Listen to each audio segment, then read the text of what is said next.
क्या हुआ जब राहुल गांधी से घंटों हुई पूछताछ। राहुल गांधी ने कैसे ईडी के अधिकारियों को परेशान कर दिया।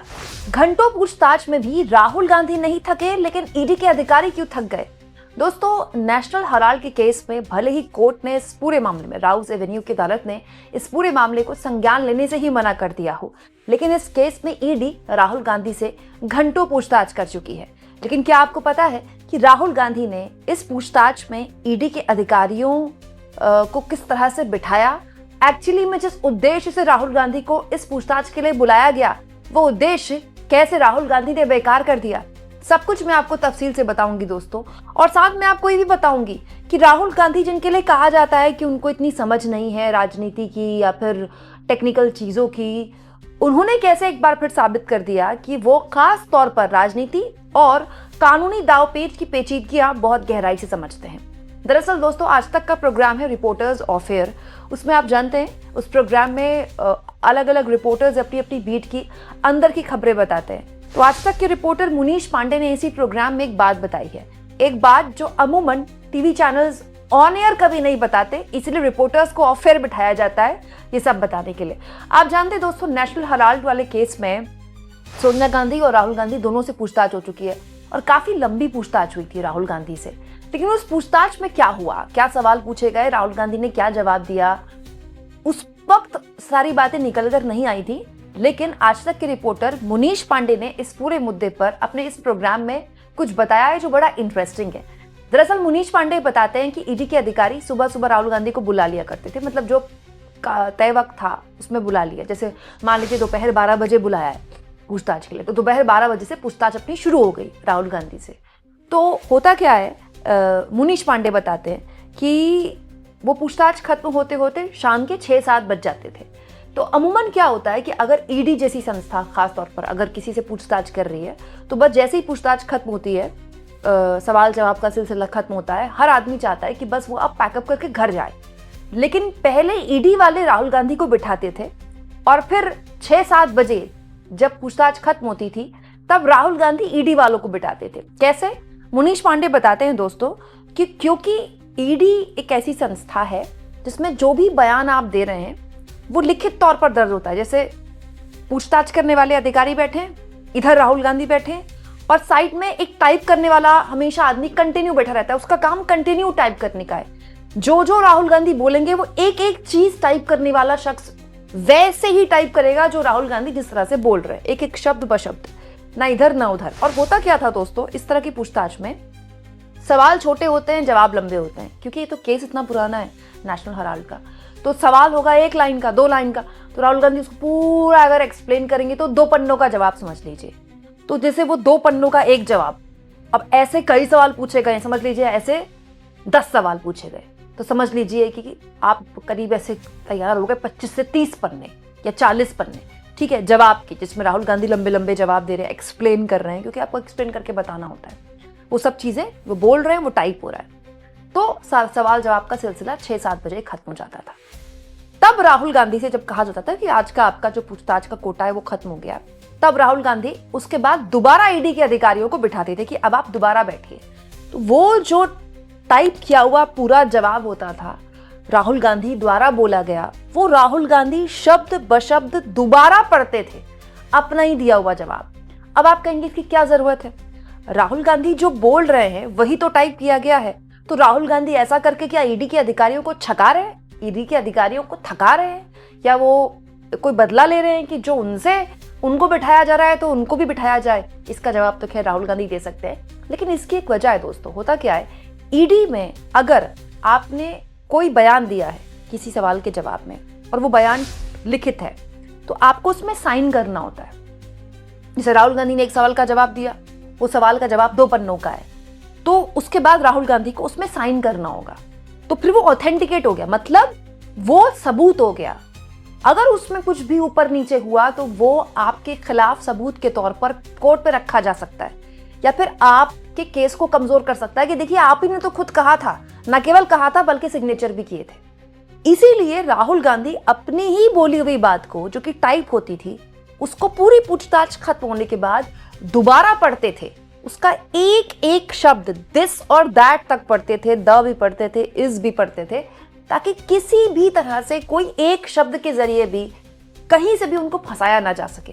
तो मुनीश पांडे बताते कि कई बार ईडी के अधिकारी भी मतलब परेशान हो जाते थे कि ये क्या हो रहा है।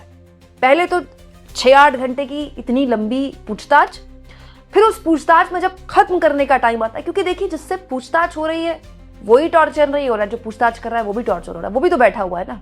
और पूछताछ करने वाले को तो सुनना ज्यादा है। अमूमन कम्युनिकेशन में सुनना ज्यादा मुश्किल होता है, बोलना ज्यादा आसान होता है। हालांकि इस तरह की पूछताछ में तो दोनों ही चीजें मुश्किल होती है। तो ईडी के अधिकारी जब जाने का वक्त होता था तब उनको राहुल गांधी फिर बिठाते थे।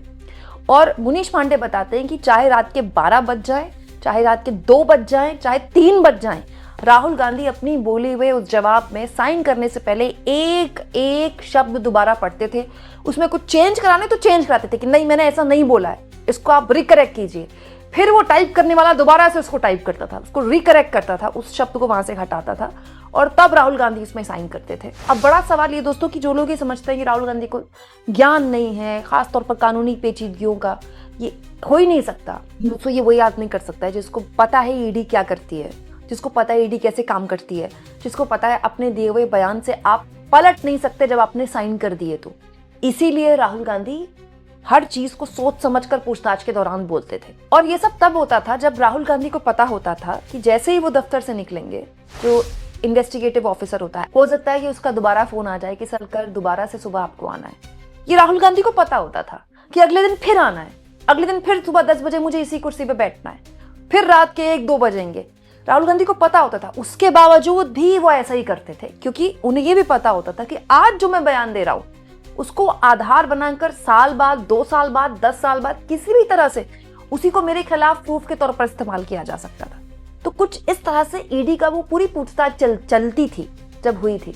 अच्छा, बड़ा दिलचस्प ये है कि इसको लेकर राहुल गांधी ने कभी खुलकर नहीं बताया। तो एक बार जब राहुल गांधी ने एक रैली में बोला भी था कि कभी आराम से मैं 1-2 साल बाद आपको बताऊंगा कि उस पूछताछ में हुआ क्या, लेकिन कभी राहुल गांधी ने बताया नहीं कि उस पूछताछ में हुआ क्या, उस पूछताछ से निकल कर क्या आया ये भी नहीं पता चला। हाँ, लेकिन ये बात सच है कि ईडी को राउस एवेन्यू अदालत में इस केस में मुंह की खानी पड़ी जब कोर्ट ने संज्ञान लेने से ही मना कर दिया। क्यों? क्योंकि पूरा का पूरा जो केस था वो सुब्रमण्यम स्वामी की एफआईआर पर दर्ज था और किसी पर्सनल, किसी इंडिविजुअल की एफआईआर पर किसी भी तरह की कोई एक्शन ईडी ले नहीं सकती। ईडी, आप जानते हैं ईडी जिस तरह की संस्था है वो बेसिकली तब एक्शन लेती है जब ऑलरेडी कोई जांच चल रही है या पहले से मामला दर्ज है किसी एजेंसी द्वारा और उसमें बताया गया है कि कहीं मनी लॉन्ड्रिंग हुई है। जैसे मैं आपको एग्जांपल बताती हूँ, सीबीआई कोई जांच कर रही है किसी भी तरह की, किसी के साथ, उस जांच में सीबीआई को पता चलता है कि यार ये तो मनी ट्रेल पाया गया है, यहाँ पर तो मनी लॉन्ड्रिंग हुआ है, इस डेट से इस डेट तक, इस आदमी से फलाने आदमी तक इतने पैसे का मनी ट्रेल हुआ है, ये मनी लॉन्ड्रिंग का केस है। वहां सीबीआई आती है। तो किसी भी से आप मेरे खिलाफ कोई केस दर्ज करा ले या फलाने के खिलाफ फलाना केस दर्ज करा ले, ईडी उसमें संज्ञान नहीं ले सकती। ऑलरेडी कोई केस दर्ज है, उसमें कहीं कोई मनी ट्रेल या मनी लॉन्ड्रिंग का मामला है, वहां ईडी संज्ञान लेती है। लेकिन हुआ क्या, नेशनल हेराल्ड वाले मामले में इस पूरा जो आधार था, राउस एवेन्यू अदालत ने संज्ञान लेने से मना ही इसलिए कर दिया और भर कर ये गिर गया। क्यों? क्योंकि इसमें जो एफआईआर थी वो सुब्रमण्यम स्वामी द्वारा दर्ज की गई थी। हालांकि बाद में ईडी द्वारा दिल्ली में एफआईआर दर्ज हो गई थी, दिल्ली पुलिस की मदद से उसने एफआईआर दर्ज कर ली थी, लेकिन बाद में हुआ ना ये, वो तो अब आगे चलेगा, वो जो एफआईआर दर्ज हुई है उससे आगे चलेगा वो केस। लेकिन उस केस को तो कोर्ट में, एक तरह से कोर्ट पे वो केस धराशायी हो गया। लेकिन इस पूछताछ में राहुल गांधी ने जिस तरह की होशियारी दिखाई है वो कम से कम ये तो बताता है कि वो जानते हैं कि किस तरह की कानूनी दांवपेचों को उनको गुजरना है तब तक जब तक ये सरकार है। तो इसीलिए शायद किसी भी तरह की कोई गलती वो करने के लिए तैयार नहीं है। आप देखिए अभी तक ये केस चल रहा है, जब से ये सरकार आई है तब से इस केस में तेजी आ गई।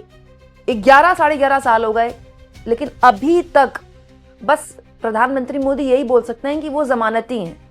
इसके अलावा अगर इस मामले में दम होता तो अब तक राहुल गांधी और सोनिया गांधी जेल में होते।